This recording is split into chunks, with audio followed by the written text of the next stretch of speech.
Hello, stars, and welcome to the Stellify podcast, where we help you live intentionally, maximize capacity, and explore purpose. This is not your cliche self help show.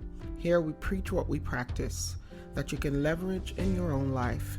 Get ready to move from regular to stellar. I am your host, Bralade. The stellification begins. Hello, stars. How are you doing today? Yeah, we're on another brand new episode of Stellify podcast, and I have with me an awesome guest. Twice named one of the top young lawyers in America and one of 200 Black women to follow on Twitter, Shontavia's unique background in intellectual property law, technology, education, and business make her the perfect strategist for working professionals who are also creatives, side hustlers, and entrepreneurs. As host of the Shontavia Show, a conversational web series and podcast, Shontavia tackles the most common questions about starting, operating, and growing a business and personal brand. Shontavia has also built the Brand and Business Academy, which teaches working professionals how to build a business and brand so that they can create new income streams and do more of the things they love. All right, so that's Shontavia's bio, but I'll just tell you a little bit about um, the knowledge I have of Shontavia, of the experience I've had knowing Shontavia. So I remember the first time I met Shontavia, it was at a book retreat. And when I saw her bio, I just couldn't fathom how she was a lawyer and an engineer, and it kind of messed my mind a little. And then I saw all the awesome things she was doing from her website, her TED Talk, her podcast. And let's just say I've been enamored for the last 2 months. And I'm really grateful Shontavia is here talking to us. You will discover why soon, because I basically binge watched her shows because it talks so much about business. So many times, many of us want to make impact. We want to do our side hustles. And many times it's not really a side hustle. It's more like a calling in form of your business or how you want to show up in the world, in the society, in your career. Shontavia gives you the tools that you need to set that up legally and profitably. All right. Shontavia, I will let you do your thing. Can you just tell us a little bit about you? Thank you very much for that glowing introduction. Now I'm nervous. I have to live up to the hype a bit. But like you mentioned, I have lived a lot of lives. I have an engineering degree, I have a law degree. I've lived all over the world and done a lot of things. And I think the thing that I typically like to share with people is that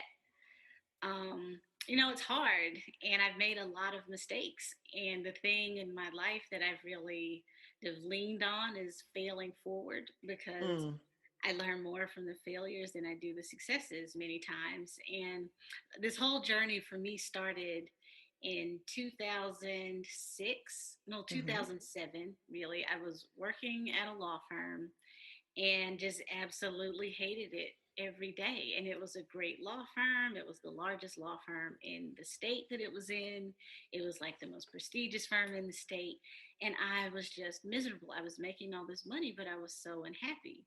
And one day, this was the beginning of 2018. One day, I was driving to work and I was crying. And I Mm, just said to myself that day in the car, like, God, I know you have something else for me. I know I'm not meant to be in this mm. life where I am like sad and Miserable. Mm-hmm. crying and devastated, just thinking about walking into the office every day. And it was April Fool's Day in 2018. I'll never forget. I walked in and I quit. I didn't have a Mm. plan. I didn't have a backup job. I didn't have Wow. anything other than the desire to want to live a different life. And in particular, live a purposed life, live a life where I felt like I was doing the things God had put me on this earth to do. So I gave my resignation letter in that day. And it felt like such a failure in that moment. Everybody thought I was crazy for leaving, this really great job in a really great city, making really great money. But I got rid of everything. I quit the job. I cut all my hair off. I went to South Africa for like 4 or 5 months. And I just came back with a completely different perspective. I had to get Mm-hmm. rid of all the things that other people had told me success looked like. And I had to figure out how to define it for myself. And so that's what I've been Wow. doing ever since then. Wow. Okay. That was a lot there and so much that we can flesh out. But let me start at the very beginning. So you have obviously been pivoting yourself and following the path, almost like a path that you have from deep within. So why is it that you left the STEM field to go for law in the first place? Mhm. So I had been working in a lab, the National Science Foundation, and it So just didn't so feel. prestigious, right? Well, I don't know about that, but it didn't feel that way because I was sitting in a lab every day testing mice and euthanizing mice at the end of the day, doing surgery on other animals, and unfortunately, in many instances, euthanizing those animals. And it just did not feel like what I wanted to do. It just did not. And at Mm. the time, the person I was dating was applying to law school. And he was talking about intellectual property law, and he was talking about how he was going to go to law school and be a patent lawyer and practice intellectual property. I had never heard of that before. But I thought, well, that sounds like a good backup plan. If he Mm-hmm. can do it, I can do it. I'm smarter And than him. I well, know. so he ultimately became my husband. But Oh, nice. That's a um, great romance story. it turned out, I mean, that is a whole nother podcast, our story. But he was doing that, and I decided, I looked into it. I decided, oh, that's kind of a cool path. Mm-hmm. And so I did that, not really knowing a whole lot about intellectual property law, not really understanding even the foundational things. Yeah. But I learned when I was in law school, when I started practicing law, that this was a lucrative field for people Yes. who had law degrees but also had technical degrees, and you have to take a whole separate exam to be able to practice patent law in particular.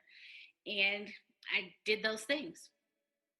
No, nice. That's a bold story. I think that's one of the words that I will use because many times we feel like, okay, if you know math, well, for Nigerians especially, if you know math and you know science, they're like, oh, automatically you become a doctor or an engineer. But is that really the path?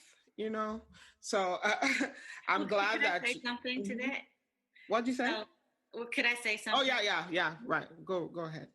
So to that actual point, I was the same way. When I was a little kid, people said, "Oh, you're smart. You should be a doctor." Or, "Oh, you're so smart or you're good at math and science." I actually went to a boarding school specifically for science and math in high Oh school wow. for this very reason. And it was the same thing. I thought, okay, well, people said I'm smart. Mm-hmm. They said I should go be a doctor. I'm good at math and That's what I'm science. gonna be. Yeah, I'll major in bioengineering and I'll go to medical school. But along the Wow. path, I realized that just it wasn't what I wanted to do. Mm-hmm. Yeah. No, it's amazing that you did that. And what I liked is that even within your law field, so you didn't say, oh, this was the dream. Now I'm here. I still don't like it. You kind of, within that field, you decided to chart your own course, really.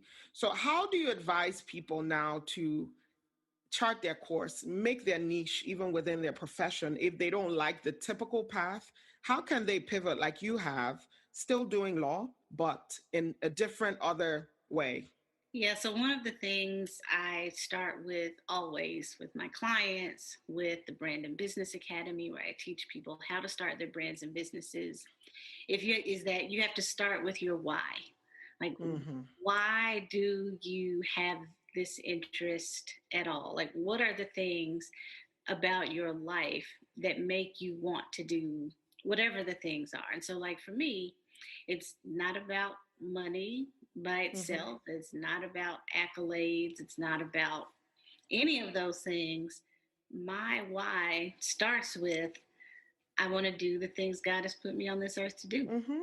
He created me for a specific reason, and my one job is to figure that out. And so, like Mm-hmm. for me, starting with my why starts with why I was put on this planet in the first place. And I feel like life gives you clues, right? So, like when I was Yeah. working uh, in this lab, it just didn't feel right, and if something doesn't feel right, God gives us those Investigate it feelings at too. least. Yeah. Right. Right. And then also, obviously, taking advice from other people, but listening to yourself too, listening Hmm. to your gut. So, in addition to my why being, I want to do the things God has put me on this earth to do. I want Hmm. to impact other people's lives positively. I want to create opportunities and financial independence for myself and my family. Hmm. But I also need to take cues from my life. So, like for me, the things that I really enjoy doing are helping people go from point A to point B. They are Yeah. writing, they're speaking, they're teaching. So it doesn't really matter what field I'm in if I'm getting to do those things. So I had to stop Mm. thinking about myself as a person with a bioengineering degree or a person with a law degree or Or any of degree those things, even. and just a person who really wants to help people, a person who really wants to get results for folks. So Hmm. I stopped really self identifying as Shontavia the lawyer, Shontavia the engineer. Frankly, Shontavia the wife and mother. I mean, yes, I'm all those things, But but that's not all that we are, right? that's exactly right. And I Hmm. think oftentimes we introduce ourselves, we define ourselves by our relationship to other people and not our relationship to Mm. ourselves. So I think about how Wow. many times Say that again. Say that again. We define ourselves. Say that again. now I'm going to have to make sure I say it right. But we define ourselves based on our relationship to other people and not our relationship with ourselves. Wow. So, like if you introduce yourself and you say, "Hi, I am Shontavia, the engineer. I'm a wife and mother," then you have like kept yourself outside of the picture completely, Hmm. right? It's here's the degree I have, here's my employer, here's my spouse, here's my children. Not I'm Shontavia and I help people Wow. solve problems in their life related to business, entrepreneurship, and law. And I just had to stop doing that. I had to stop Hmm. defining myself based on my relationships to other people because they can go away. The job Yeah. can go away. I mean, I'm married. I hope I stay married forever, but he can decide he doesn't want to be married He anymore. So put you on the path, so it'll be okay. Yeah. but I don't So, define myself by hmm, those things. They're part of me, but that is not all of me. yes. Well, one of the things you said, and I took note of that in some of your videos. You say bloom where you're planted, like regardless of where you are, you can make a success of it, and you can connect your why in some way to it, or find a way. You find a way really to connect your why to it. So I'm going to tell you something I didn't tell you before. I have 5 awesome friends who are like sisters now, and we all sat down and did the creating a vision MP3 you have on your website. And we went step by step, just like you said, find a happy place, get your pens out. And because of that, we were able to craft this vision, this 3-year vision, because many times when people say purpose, right, they're talking about their whole lives, and it can seem daunting. So, what is the bite sized process for people to discover what their purpose is, or at least to walk in alignment with it? Mm-hmm. So, gosh, that's such a great question. Mhm. And I will answer it You this way. can do a shout out to my friends, by the way. They would actually absolutely be happy. No, so first, really, thank you to you and your friends for doing that because it's hard. Like you said, it's hard to know what your purpose is, what your life plan is, Hmm. sometimes what your passions are, all those things. And so taking that step of doing that is laudable. And so many people don't. I was saying to someone earlier this week that when I started working my very first job, I didn't really have any examples of adults in my life who enjoyed work. Mm. Most people I knew thought about work as you go, you make your money, hopefully a lot of money, and you have fun Hmm. outside of work.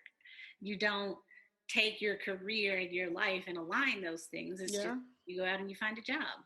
And the older I got, the more I didn't want that. I didn't want to like be miserable during the day, make a bunch of money, and then go home and be happy, because I was still miserable at home because I had to figure out not how to separate things, but how to Mm-hmm. pull everything together in alignment. And so for you and your friends to take those steps, I think it is laudable. So applause to you. It's not many people Thank do you, that. thank you, thank you. Yeah. It's hard work though, I won't lie. It is. It is. But in terms of taking steps, right? Mm-hmm. So like this is one reason I created the Creative Vision Mm-hmm. audio program, because it is hard and I wanted to at least share with people what helped Lead me. And if people. Mm-hmm. you'd like, I can drop a link to you for your show notes so that other people can take it if they want. Okay, great. But where I would say start, and again, this is like baby steps, right? But the first step is taking clues from your life. What are the things right now that you enjoy? What are the things that make you happy? Where are the places where people are already asking you for your advice, your Mm-hmm. insight? They're texting you saying, hey, can you help me with blah, blah, blah. And the reason I say that, so this is like a baby step, but you have to take clues from your life. So, like for me, I enjoy writing, I enjoy teaching, I enjoy helping people get what they want. I mean, I want to get what I want too, but I like to help people get from point A to point B. I'm a connector. I like to Yeah. connect people to resources. And when I was so unhappy with my career and with the things that I was doing in life, is because I wasn't getting to do those things. Mm-hmm. I wasn't getting to do the things that I naturally wake up and do. Yeah. And so that's the first thing I say, take clues from your life. The second thing is allow yourself to dream. And I know that sounds kind of like pie in the sky, I know. but the reason I say that is so many of us don't. Like so many of us say, and I did this actually when I was in South Africa. I had a period where I thought, oh, I could start a business, but I got so scared about what it would take and about me thinking Mm. I didn't have what it took to be an entrepreneur that I didn't. I just went and got another job. And you have to release the mental shackles that you have about what you can and can't do. Like just Mm-hmm. because you don't have a fancy degree or a fancy certification, that doesn't mean you can't, number one, go get those things. But even if you Mm-hmm. don't have them, it doesn't mean you can't pursue a path where those things are helpful but not necessary. So you have to allow yourself to just think beyond what you can see. I don't care if you have kids. I don't care if you're broke. I don't care if your house has been in foreclosure. I've been in all those situations. And you can continue to build the dream no Yeah. matter what's happening in your life in that particular moment. And you could choose not to stop your life there and just have that be what you're all about, right? Mm-hmm. Mm-hmm. So anyone who knows you knows that there's something you're passionate about, and that is creating opportunity and economic independence for Black people generally. So I see what it is you do with the intellectual property teachings and setting up the business. The one thing, how important is it for us to have the legal protections for our businesses and set things up right while we go down this path of entrepreneurship or side hustles? So, my motto with my clients, with my customers, with my entrepreneurs is ownership is everything in your Mm, business. Ownership is everything.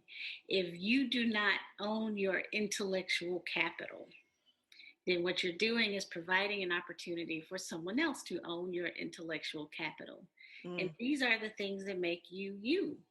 The only way you stand out in a crowd of podcasters or engineers or doctors or lawyers or whatever you are, mhm. or because of the things in your head that nobody else has, or the Uh, experience you've had yeah. that nobody else has. And we meaning Black people, we have created so much culture in the history of the planet. If you think about music, if you think about food, if you think about culture, like in and of itself right now, people of color, especially Black people, we drive a lot of the culture, but we don't often take the steps to protect it. I mean, we can look at any number of different lawsuits. So there's a lawsuit right now pending around Lady Antebellum, the country music group, and Mm-hmm. Lady A, who's a jazz and blues singer in the state of Washington. Country music was built off of blues and jazz Yeah. that Black people created. And while now we are getting some of the financial benefits from those things, the people who've really made money off of the things that creators have developed have not been the people who've created those things themselves, which is Mm. why I think ownership is key. And I've heard various arguments about how we need to have a different way of thinking about intellectual property and intellectual capital and all that. And I get those as a matter of theory, but as a matter of practice, the way we get to Yeah. economic independence, economic freedom, and real wealth, generational wealth, Mm-hmm. is by creating things that we can leverage, sell, and own. And it's just like real property. It's just like your house. It's just like your land, Yes. everything else. That is how wealth is made in many parts of the world. And for us to really get to the point where we have not just economic freedom, but the opportunity to build and grow generational freedom, you have to own the things that you're building on. You Mm-hmm. do. No, what you raise is really important because I don't know what it is. Is it the gratitude, just the fact that we're given an opportunity, right?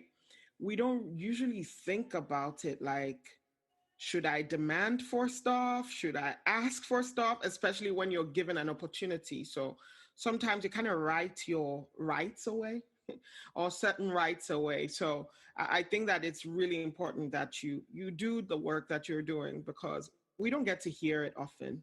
We don't get to hear it. Yeah, and also, thinking of any situation as being given an opportunity, like I actually think that's even the wrong mindset, because Mm-hmm. the reason the opportunity has presented itself is because you're prepared, you're capable, Yeah, you've done all the things to get there. And if someone is offering an opportunity for you to do whatever it is, it's because they see value in it for themselves. So it's not definitely. like it's not charity. It is a mutually beneficial relationship, and we should be compensated and negotiated with as such. That's going to take like a whole mind shift, a paradigm shift. All right. So, one of the things I ask my guests, every guest that comes, is I say, share about a couple of practices that you've honed in your life, like stuff that sometimes you didn't even realize that this is what I am doing, but you've noticed that it sustained you. And even now, it keeps sustaining you and producing results for you in what you do. So, prayer. Mm. Realizing that none of this has anything to do with me. It is God creating what He wants for my life and me Yeah. executing on the things that He's already said I need to do. So prayer for sure. Learning something every day. It might be Mm. reading, it might be listening, it might be some other form of acquiring information, but Hmm. learning something new every day, like Wow. reading every day, just about. So I tell me, love what to. did you read today? Or what So did you learn today? yeah, so this is actually an interesting question about today, because this morning I hosted a live conversation Hmm. about actually this Lady Antebellum Yes, and Lady I A saw that. Hmm. lawsuit. And the thing that I read this morning was, well, there were two things I read this morning. One was something I already wrote. I learned something new because it was like 20 years ago that I wrote that thing, but that. Hmm. But reading about the history of cultural appropriation in the United States, whereby white companies, white musicians, white Hmm. creators take advantage of people of color and the work that they've created. So, in doing that research and reading those things, I learned new things I can talk to my clients about. Like, this is Mm. historical. These are Yeah. not things that happen in a vacuum. These are things that have been happening consistently in the United States since, and frankly, even before the United States was a country. And Hmm. so learning how to break those generational curses, those generational, Yeah. you mentioned this takes a significant mind shift. Reading about what happened 40, 50, 70 years ago, Mm-hmm. these are things now that I can teach in my own programs or with my own clients so that we don't fall into those same traps. Definitely. So prayer for sure, reading every day. And then the third thing Mm-hmm. I would say is meditation, Yeah. meditating just about every day. Why is it that we find time for everything else, but not meditation? What is the value of meditation? What results can it give you? Well, so meditation for me, the real value for me, and anybody who knows me knows this, I've got about 20,000 things in my head at any moment, no matter Same what, here. no matter what it is. So then you feel me on this. The meditation allows me to quiet my brain and just get present within the moment. Mm-mm. And where I found real value in this, especially as like the brand grows and the business grows and everything else, is I'm a wife, I'm a mother, and sometimes it's easy for me, like if my kids are doing whatever they're doing, for me to work. I can work 24 hours a day. But meditation really has taught me and continues to teach me how to be present, whether Mm. if I am washing dishes or whatever the case is, Yeah. like just being present. And that's been the real value for me. And it sounds like a small thing, but you're No, more it's focused. huge. It's huge because many times, especially those of us who have a lot going on in our minds, we tend to think that we're multitasking and we're Mhm. really good at managing and handling several different things. Sometimes I'm listening to a podcast in my ear, I'm watching the TV, and I'm doing something else. And reading some research these days, I'm like, am I getting the best of all of these things? Mhm. So I think that that really helps. And you have that principle of the one thing. If you could just throw that in here right now, so people can learn the value of that almost essentialism. What does it mean to do the one thing? Yeah, so there's this principle I've been using it in my own life for years called the rule of one. And for me, what that means is I have one idea, I focus on one thing, I sell one product or service, and I sell it to one customer. And I Hmm. use that principle in my business because hell, I'm busy. I've got a lot Yeah. going on, right? And when I am stretched too thin to the point you made earlier, I'm not giving my best to anything. Mm. And if I am writing a contract over here, doing speaking engagements over here, braiding hair over here, reviewing a resume over here, all those things are getting very small pieces of me. And Mm. I just decided to stop doing it. I stopped saying yes to everything. Like, particularly when you are a wannabe entrepreneur or a new entrepreneur, you feel like Yeah. you say yes to everything to get experience or exposure or whatever it Hmm. is. And I finally just said, no, I'm not doing it. I am not doing it anymore. I'm going to figure out what my message is. I'm Hmm. going to get really good at that thing. I'm going to create systems around that thing. And when the system can operate on its own, then I'll go out and do something else. And do more. That makes so much sense.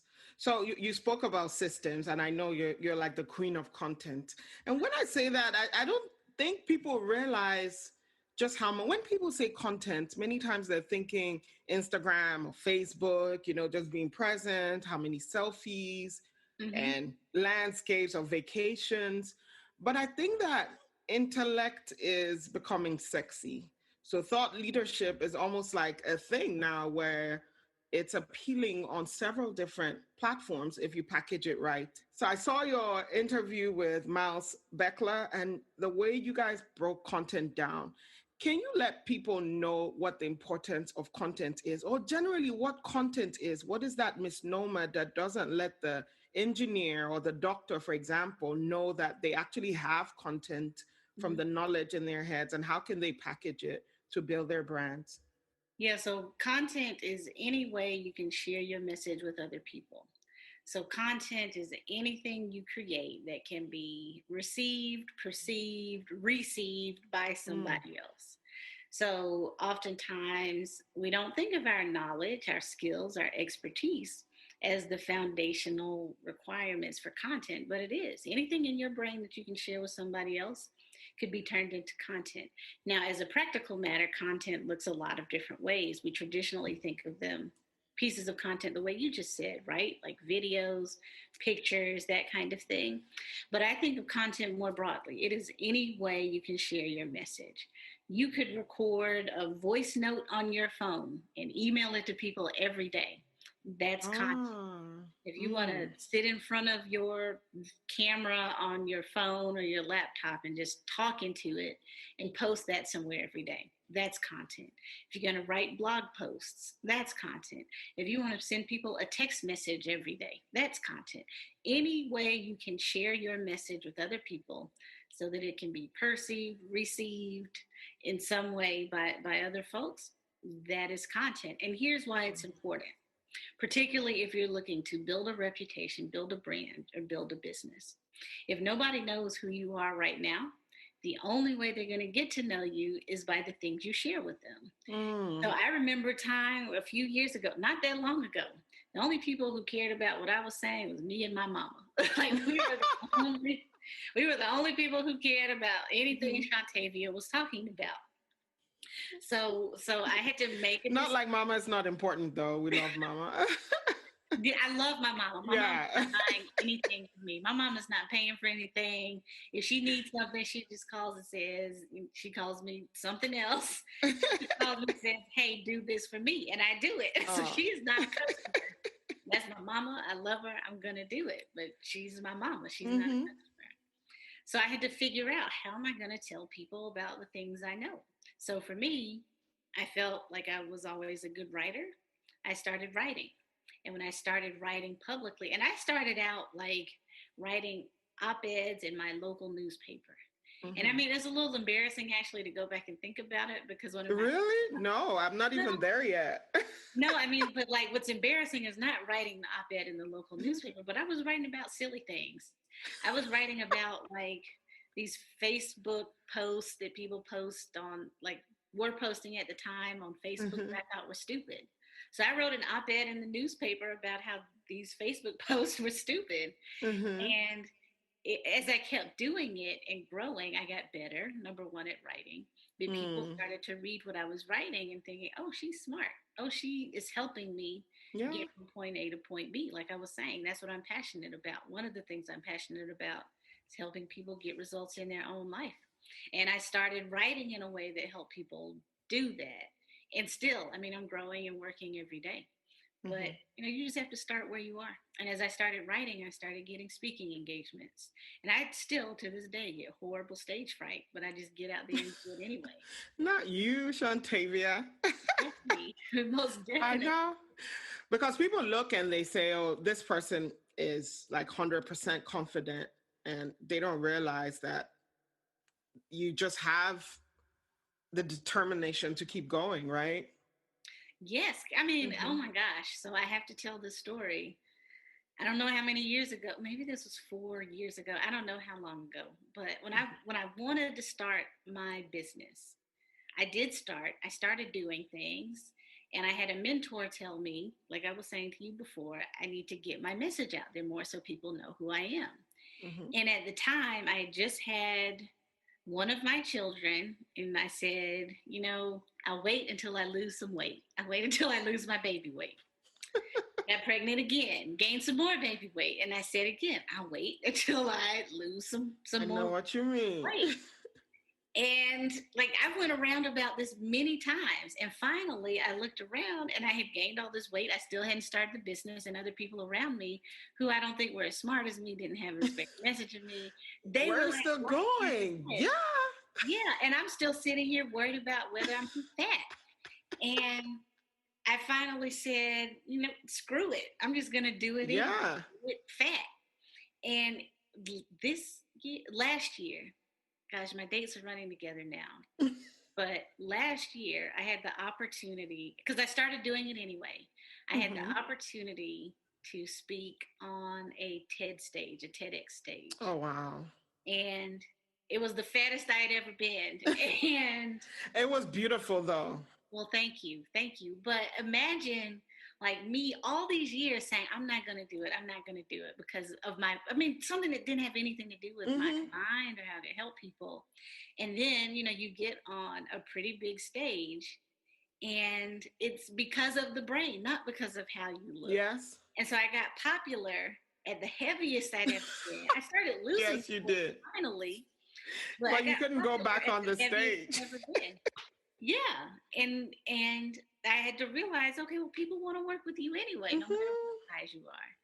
And thankfully, I started losing Yeah. thankfully for me, I mean, who cares what size you are? But I started losing Mm-hmm.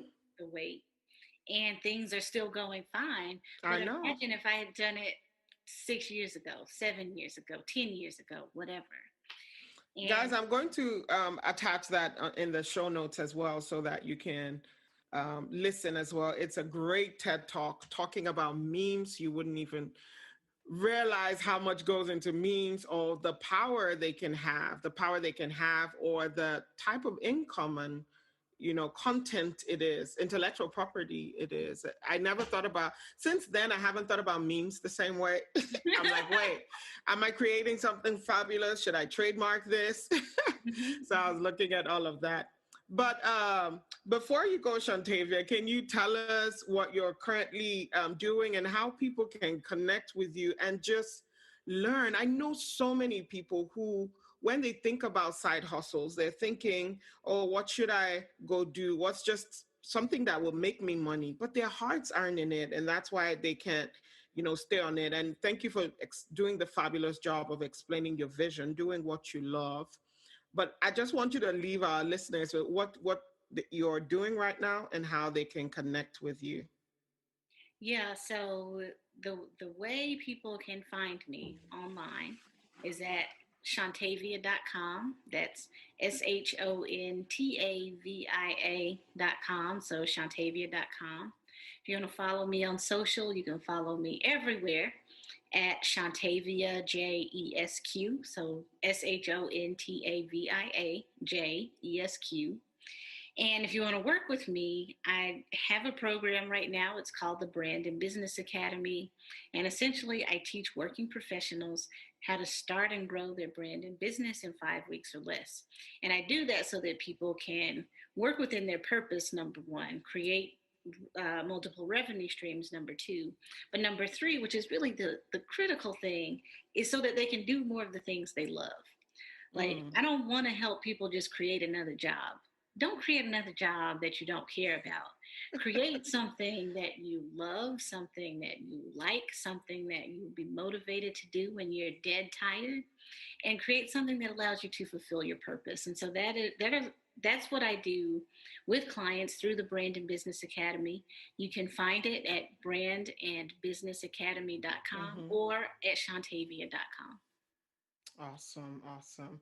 All right, when are we expecting the book or the books, Shontavia? Because you have several books in you. I can just see me consulting your book before I start a business or any endeavor. So when are we getting the book? So the goal, once the Brand and Business Academy, so like the rule of one, I really Mm-hmm. do implement that. When the Brand and Business Academy is completely running on its own systems, Mm-hmm. the book will be coming. But Mm. I've got to create systems. Like I said, I don't want another job that I am dog tired about. I want to create things that are long lasting. So the book is coming. Give me to the 2020, but it is No coming. worry. All right, awesome. You said systems, and I really can't let you go without just touching on systems. What is the importance of systems, especially for big, busy working mothers and several roles in our lives? What is systems Yeah, so to the best you? way I can describe systems is through a story. So when I created the Brand and Business Academy, it was a ton of work to get it all up and running. But I created the Brand and Business Academy, and literally the day everything was finished, I had talked to people who wanted to enroll. I had done all these things to market it. I took my kids outside. So took them outside. We were playing outside for, I don't know, 2 hours. They love sprinklers. We were outside with sprinklers. I came back in after those 2 hours, opened my email, and I had made like maybe $5,000. And that is a system. The system allows you to go out and do something else, whether it's something work related or family related. You come back into wherever you are working or living or whatever, and your business has worked for you without you being there.